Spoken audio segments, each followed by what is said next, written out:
नमस्कार। आज ना हम एक बहुत ही दिलचस्प कहानी सुनने वाले हैं। एक ऐसी कहानी जिसके जरिए हम अपने भारतीय संविधान की आत्मा को, उसके दिल को समझने की कोशिश करेंगे।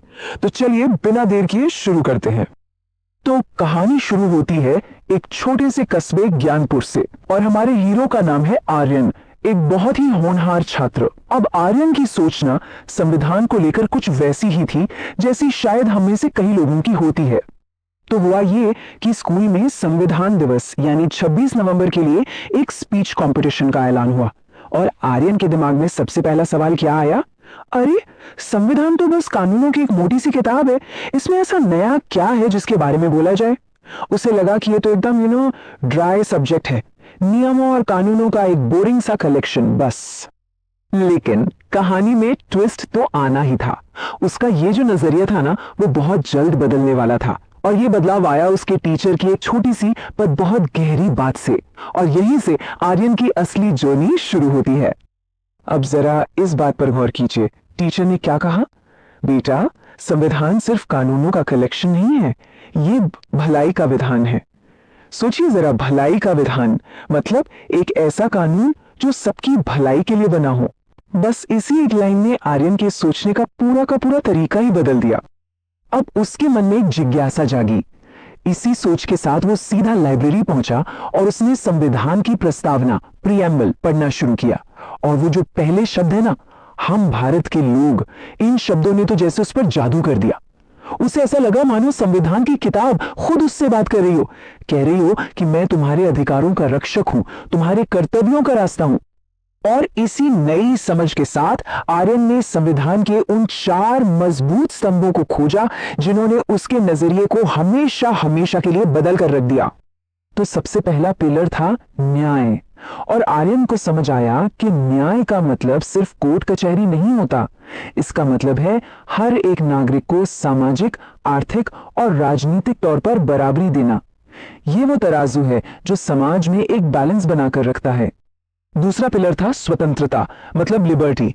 और यह सिर्फ कुछ भी करने की आजादी नहीं है, बल्कि यह अपनी बात, अपने विचार बिना किसी डर के रखने की आजादी है।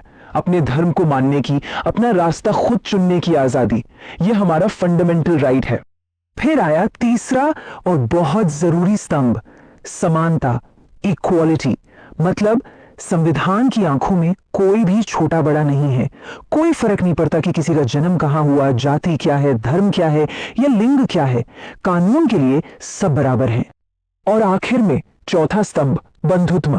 ये भाईचारे की वो भावना है, वो गोंद है जो हम सबको एक दूसरे से जोड़कर रखती है। यही तो वो धागा है जो प्यार और एकता से हम सबको एक राष्ट्र के रूप में पिरोता है। तो न्याय, स्वतंत्रता, समानता और बंधुत्व, इन 4 पिलर्स को समझने के बाद आर्यन अब वो पहले वाला आर्यन नहीं था। उसका पूरा नजरिया, उसका पर्सपेक्टिव 360 डिग्री घूम चुका था। और ये बदलाव, ये उसके भाषण में साफ साफ दिखने वाला था। अब वो दिन आया। आर्यन जब स्टेज पर चढ़ा तो उसकी आवाज में एक अलग ही आत्मविश्वास था, एक नई समझ की चमक थी। और उसने अपनी बात की शुरुआत इसी जबरदस्त एहसास के साथ की कि दोस्तों, संविधान सिर्फ एक किताब नहीं है, ये तो हमारी जिंदगी की दिशा है, एक गाइड है। उसने अपने भाषण में 3 बहुत जरूरी बातें बताई। पहली बात, हम सब बराबर हैं, कोई ऊंचा नहीं, कोई नीचा नहीं। दूसरी, हर किसी को सम्मान पाने का पूरा अधिकार है, इट्स अ राइट। और तीसरी और सबसे जरूरी बात कि अधिकारों के साथ साथ हमारी कुछ जिम्मेदारियां, हमारे कुछ कर्तव्य भी हैं। आर्यन की बातों में अब एक इमोशनल टच था। उसने समझाया कि हमारा संविधान सिर्फ नियमों की एक लिस्ट नहीं है, नहीं, ये हमारा गर्व है, हमारी कलेक्टिव आइडेंटिटी, हमारी पहचान है। और फिर उसने अपनी स्पीच खत्म की इन दमदार शब्दों के साथ, भारतीय संविधान हमारा अभिमान है। बस ये कहना था कि पूरा हॉल तालियों से गूंज उठा। यहां तक कि प्रिंसिपल ने भी उसकी तारीफ की और कहा कि बेटा, जो संविधान को समझ गया वही देश का सच्चा नागरिक है। तो इस पूरी कहानी से हमें क्या सीख मिलती है? आर्यन ने जो सबक सीखा वो असल में हम सभी के लिए है। तो इस कहानी का जो सार है वो इन 4 बातों में है। पहला, संविधान कोई कानून की किताब नहीं बल्कि जिंदगी का एक सबक है। दूसरा, सबकी भलाई करना ही हमारा सबसे बड़ा कर्तव्य है। तीसरा, बराबरी हमारा सबसे बड़ा हक है। और चौथा, एकता में ही हमारी सबसे बड़ी ताकत है। और आखिर में इस पूरी कहानी का निचोड़ बस इस एक लाइन में है। ये लाइन हमें हमेशा याद दिलाती है कि वो किताब जिसका मकसद ही सबकी भलाई करना हो, वही तो हमारा भारतीय संविधान है।